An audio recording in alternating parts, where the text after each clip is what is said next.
kutafuta pesa hata ya kutoka kwa madhabahu. Kwa sababu hii madhabahu ni lazima inene kwa ajili ya maisha yako.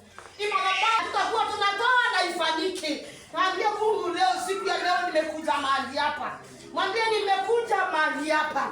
Nataka ufuate kulingana vile ninasema. Sema nimekuja mahali hapa. Nimekuja mahali hapa.